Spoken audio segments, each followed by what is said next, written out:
Buen día, este es un video tutorial que les va a servir a ustedes como apoyo para que tengan un soporte de estudio de sus clases regulares.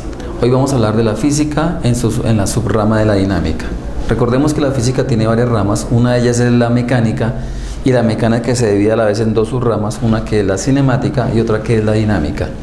En la primera parte, que es la cinemática, hablábamos del movimiento de los cuerpos, cómo es que un cuerpo se mueve, el movimiento uniforme, movimiento acelerado, movimiento circular, pero no nos interesaba por qué era que el cuerpo se movía. Aquí en la parte dinámica sí nos interesa precisamente las razones que hacen que un cuerpo se mueva, y eso es el tema que vamos a tratar hoy, la física en su parte de la dinámica. Entonces recordemos que nosotros vamos a hablar de la dinámica como una rama de la mecánica que se encarga de estudiar cuál es la razón que hace que un cuerpo se mueva. Entonces aquí vamos a tener en cuenta por qué es que un avión vuela, qué es lo que hace que una aeronave se mantenga en vuelo, cuáles son las fuerzas que actúan en la aeronave. Eso lo vamos a explicar a través de la dinámica.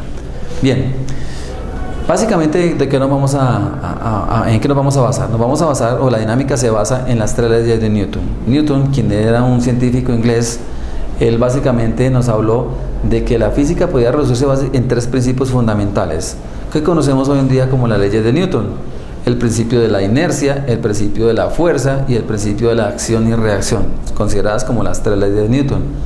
Empecemos entonces. Newton básicamente nos dijo, la primera ley nos decía que todo cuerpo tiende a mantener en su estado de reposo, es decir, velocidad cero, o de movimiento rectilíneo y uniforme, es decir, a velocidad constante. Eso lo vimos en la parte de la cinemática.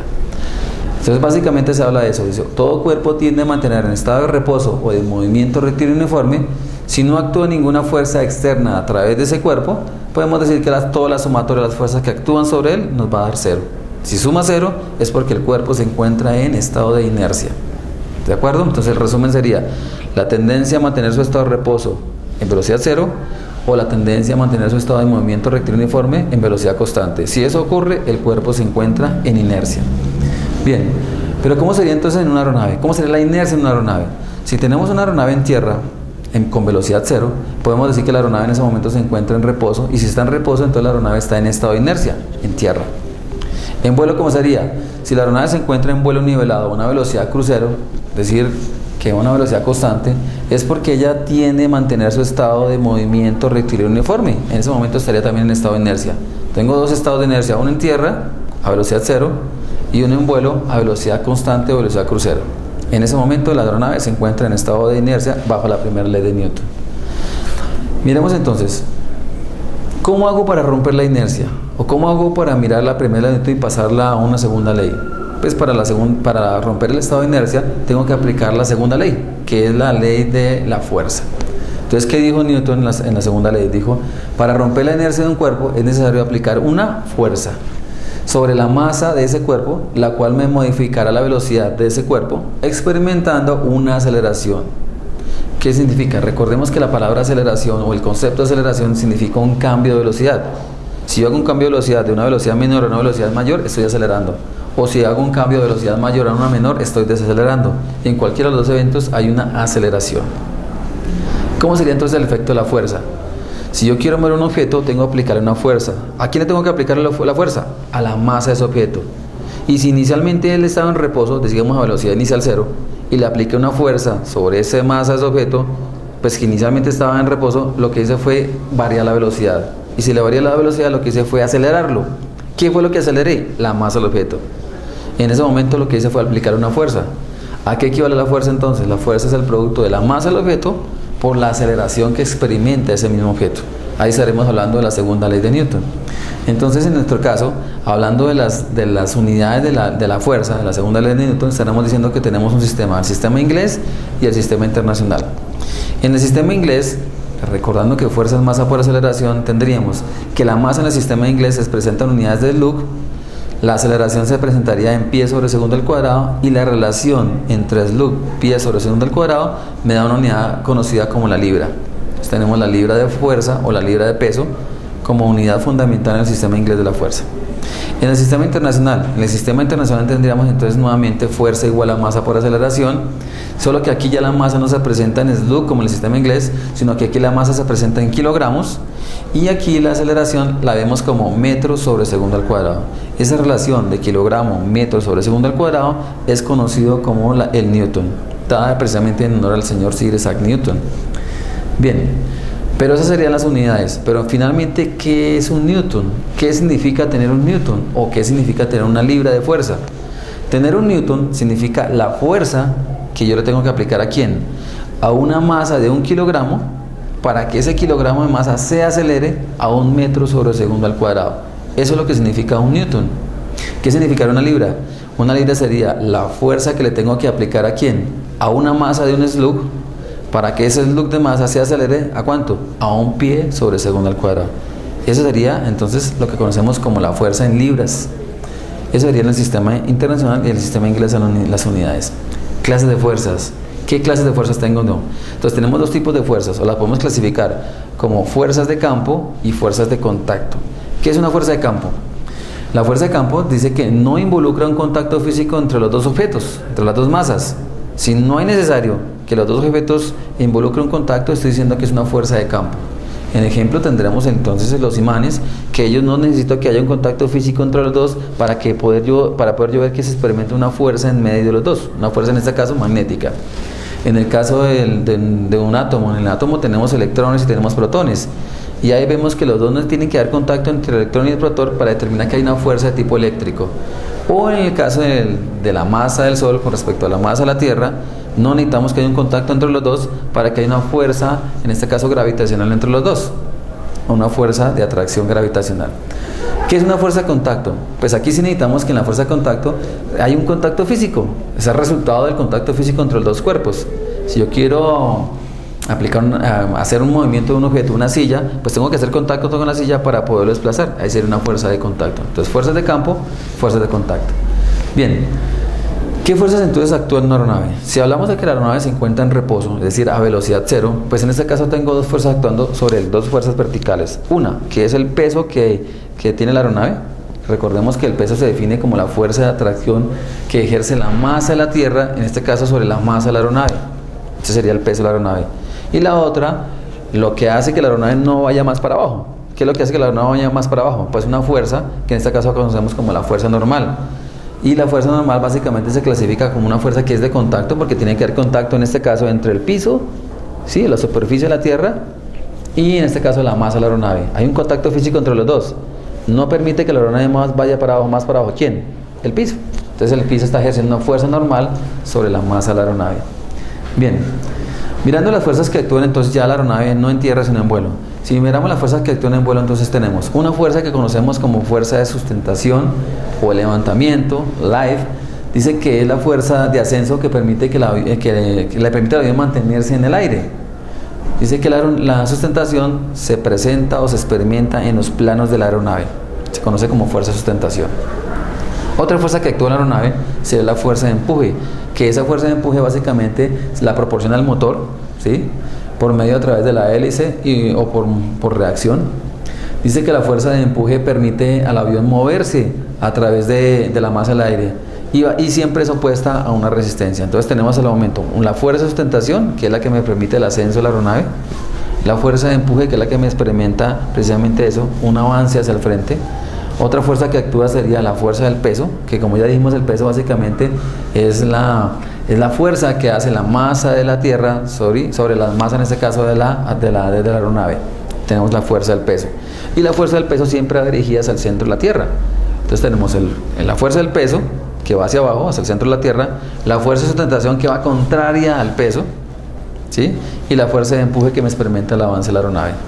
Una cuarta fuerza que actúa, ¿sí?, sería la fuerza de resistencia al avance o drag. Dice que la resistencia es una resistencia que es aerodinámica y que se opone al desplazamiento de la aeronave y se produce a través de la fricción de la masa de las moléculas del aire y de la misma atmósfera con la superficie de la aeronave. Entonces es una fuerza que se opone al avance de la aeronave. Entonces tenemos 4 fuerzas que actúan en una aeronave, que serían, en resumen, 2 verticales, que sería la fuerza de sustentación, la fuerza del peso, la fuerza del empuje y la fuerza de sustentación que va en contra de la fuerza del empuje. 4 fuerzas actuando todo el tiempo en la aeronave si la aeronave se encuentra en vuelo. Bien, hablemos un poquito de cómo se genera la fuerza de sustentación. La fuerza de sustentación, entonces tenemos aquí un perfil alar. En el perfil alar podemos ver que tenemos la parte superior del perfil, conocido como el extrados, y la parte inferior del perfil, conocido como el intrados. ¿A qué se debe la fuerza de sustentación? Básicamente se debe que si vemos ahí una diapositiva como una masa de aire se divide en una por la parte superior del perfil alar y una por la parte inferior del perfil alar. Si observamos ahí la masa del aire, la velocidad a la que está empezando a tocar el perfil alar es de 100 millas por hora. Cuando la masa del aire va por la parte superior, es decir, por el extrados, va a una velocidad de 115 millas por hora, lo que quiere decir que aumentó la velocidad, precisamente por su perfil aerodinámico. Entonces aumentó la velocidad, y al aumentar la velocidad, entonces en ese momento la presión va a variar. La presión sería en ese caso de 14.52 libras sobre pulgada cuadrada sobre la parte externa del perfil alar. Pero en la parte inferior, en el intrados del perfil alar, entonces aquí podemos ver que la velocidad es de 105 millas por hora. Y ya la presión en este momento, debido a la velocidad, es de 14.67 libras sobre pulgada cuadrada. Si observamos, en la parte superior hay más velocidad que en la parte inferior, pero las presiones son contrarias. Es decir, mientras arriba aumentó la velocidad, la presión tiende a disminuir. Y en la parte inferior, la velocidad lo que hizo es menor, pero la presión tiende a aumentar. Es esta diferencia de presiones en la parte del extrados con respecto al intrados la que me produce lo que conocemos como la sustentación, la diferencia de presión entre los dos.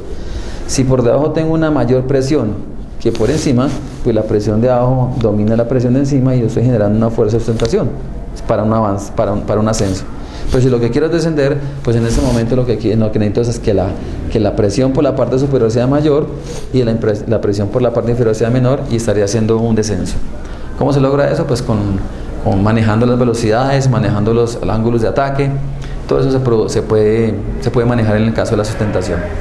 Bien, hablemos entonces ahora de la tercera ley de Newton.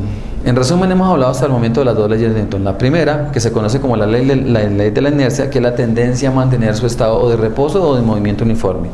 Para romper esos estados tengo que aplicar la segunda ley, que se conoce como la ley de la fuerza. Y esa ley de la fuerza me permite a mí experimentar la tercera, que es la acción y la reacción. ¿Qué dijo Newton entonces acerca de la tercera ley de Newton? Dijo, toda acción genera una reacción de igual medida, pero en sentido contrario. En ese caso se conoce como la tercera ley de Newton. Toda acción genera una reacción. Miremos acá. Esa tercera ley de Newton la puedo observar básicamente en el motor de la aeronave. Al motor de la aeronave le ingresa una masa de aire. Esa masa de aire, al ingresar a la aeronave, ingresa con una velocidad inicial. Y la idea del motor básicamente es que esa masa de aire con que ingresa sea expulsada fuertemente hacia atrás, pero con mayor velocidad a la que ingresó. Entonces lo que hicimos básicamente fue acelerar la masa del aire, porque recordemos que el concepto de aceleración es cambiar de velocidad. Entonces la masa ingresó con una velocidad inicial, salió con una velocidad final mucho mayor con la que ingresó. Eso lo hizo obviamente en un tiempo, no fue instantáneo, en un tiempo. Y lo que hicimos fue acelerar la masa del aire. Pero estamos hablando desde la tercera ley de Newton, que decimos que es de acción y reacción. ¿Cuál sería la acción? La acción sería una masa de aire que ingresa y que es fuertemente expulsado hacia atrás, y la reacción sería que la aeronave experimenta un empuje hacia el frente. Ley de acción, ley de reacción. La acción es expulsar la masa de aire hacia atrás, y la reacción sería experimentar un empuje hacia el frente. Sucede igual que cuando nadamos. Cuando vamos a la piscina, nosotros lo que hacemos es básicamente con las palmas de las manos empujar una masa de agua hacia atrás para que nuestro cuerpo experimente un empuje hacia el frente. Ley de acción, ley de reacción. Toda acción genera una reacción en igual magnitud, pero en sentido contrario. Tercera ley de Newton. Aquí podemos observar entonces que si la masa de aire ingresa con una velocidad inicial y sale con una velocidad final mayor, pues se aceleró la masa del aire, porque eso fue en un tiempo determinado. Entonces ahora miremos que si eso ocurre, que si lo que hizo fue acelerar una masa, pues estaría aplicando la segunda ley de Newton, porque recuerden que la segunda ley de Newton es la fuerza, que es el producto de la masa por la aceleración de la masa. Entonces aquí está ocurriendo eso, estoy acelerando la masa del aire. Aquí tendría entonces como resultado la tercera ley de Newton, que es la fuerza del empuje. Entonces, ¿cómo tengo la fuerza del empuje? Aquí sería fuerza, que sería el empuje, es igual a la masa del aire que ingresa, ¿sí?, por la aceleración de esa masa de aire. Esa sería la fuerza del empuje. Bien, eso sería lo que estaría ocurriendo internamente entonces en el motor. Le ingresa una masa de aire, ingresa al motor y el motor lo que hace básicamente es expulsar esa misma masa de aire pero fuertemente hacia atrás, generándome la tercera ley de acción y reacción. Aquí tendríamos entonces las 4 fuerzas que actúan en la aeronave, que serían en resumen 2 verticales, 2 horizontales. Las horizontales tenemos el empuje, ¿sí?, que experimenta la aeronave por tercera ley de Newton de acción y reacción. La fuerza que se opone a ese empuje, que es la fuerza de resistencia al avance, que se presenta por la fricción. Las fuerzas verticales, que sería el peso de la aeronave, ¿cierto que sí?, que es la fuerza que hace la masa a la Tierra para atraer la masa a la aeronave. Y la que se opone a ese peso, que es precisamente la fuerza de sustentación. Ahí estaríamos presentando las 4 fuerzas que actúan en una aeronave. Si hablamos entonces de un helicóptero, que también es una aeronave, solamente que esta es de ala rotatoria, se presentan las mismas fuerzas bajo los mismos principios. Bien, si la aeronave se encuentra en tierra, entonces aquí tengo que tener en cuenta que para poder mover la aeronave, para poder romper ese estado de inercia, inicialmente la aeronave se resiste a que yo la mueva. Si la aeronave se resiste a que yo la mueva, entonces tengo que aplicar una fuerza que sea superior a la resistencia a la que ella hace para que yo la mueva. Entonces aquí estaríamos hablando de dos fuerzas. Una, la que se hace para romper la resistencia, y 2, la resistencia. Entonces tengo que restarlas para que me dé una fuerza neta. ¿Cómo me daría entonces? La fuerza del empuje, que en este caso la estarían dando los motores, le resto la fuerza de oposición que ella hace al avance, y como resultado me da el producto de la masa de la aeronave por la aceleración de la aeronave. Entonces sería empuje menos resistencia igual a masa por aceleración de la aeronave, si la aeronave se encuentra en tierra. Haciendo un ejemplo me daría entonces de la siguiente manera: a una altitud de 10.665 metros, que estaría más o menos a 35.000 pies de altura la aeronave, y a una velocidad crucero de 0.85 Mach, que eso equivale aproximadamente a tener 252 metros sobre segundo, ¿cierto que sí? Entonces los motores Pratt & Whitney de un Boeing 747 dice que tiene un flujo de masa de aire de 878 kilogramos, y que esos motores salen a una velocidad de escape de 306 metros sobre segundo. Me permiten que determine el empuje que está experimentando la aeronave. Entonces aquí tendré algunos datos. Mira, me están hablando de una aeronave que es un Boeing 747. Me dicen que la aeronave en ese momento va a 35.000 pies de altura, y que yendo a 35.000 pies de altura la aeronave se encuentra en velocidad crucero, a una velocidad crucero de 252 metros sobre segundo, y que básicamente a los motores, cuando la aeronave va a 252 metros sobre segundo, le está ingresando una masa de aire en sus motores de ¿cuánto? De 878 kilogramos de masa, y que se demora un segundo en pasar del inicio al fin del motor. Y que me dicen que al final de ese motor, esa misma masa de aire que ingresó ¿a cuánto? Pues a una velocidad de 252 metros sobre segundo, salió con una velocidad superior ¿de cuánto? De 306 metros sobre segundo. Me piden que determine el valor del empuje. ¿Cómo me daría entonces? Fuerza igual a masa por aceleración. ¿Cuál fuerza? La de empuje. ¿Igual a quién? A masa. ¿Pero cuál masa? La masa de aire que ingresa a los motores. Multiplicado por la aceleración. ¿La aceleración de quién? Pues de esa misma masa de aire que ingresó a los motores. En mi caso, ¿cómo me daría entonces? El empuje sería la masa de aire que ingresó al motor, que en este caso son los 878 kilogramos, multiplicado por la aceleración. Recordemos nuevamente, aceleración es el cambio de velocidad. ¿Cómo cambió la velocidad? Pues salió la masa de aire con una velocidad de 306 metros sobre segundo e ingresó con una velocidad de 252 metros sobre segundo. Haciendo esa resta me da el cambio de velocidad. ¿Y cuánto tiempo se demora haciendo ese cambio? Un segundo. Haciendo esa operación de 878 kilogramos, multiplicándolo por el cambio de velocidad o de aceleración, me daría que la aeronave experimentó un empuje, en este caso, de 45.656 newton, que sería el empuje que está experimentando la aeronave debido a la masa de aire que ingresa al motor, ¿sí? Y debido a la masa de aire que sale del motor acelerada. Ese sería entonces en nuestro caso el ejercicio aplicado de la dinámica a un ejercicio típico de aviación.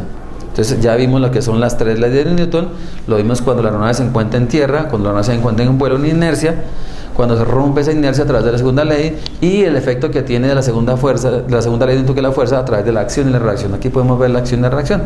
Toda acción genera una reacción de igual magnitud, pero en sentido contrario. Entonces aquí podemos decir que el empuje que experimentó la aeronave es de 45.656 newton.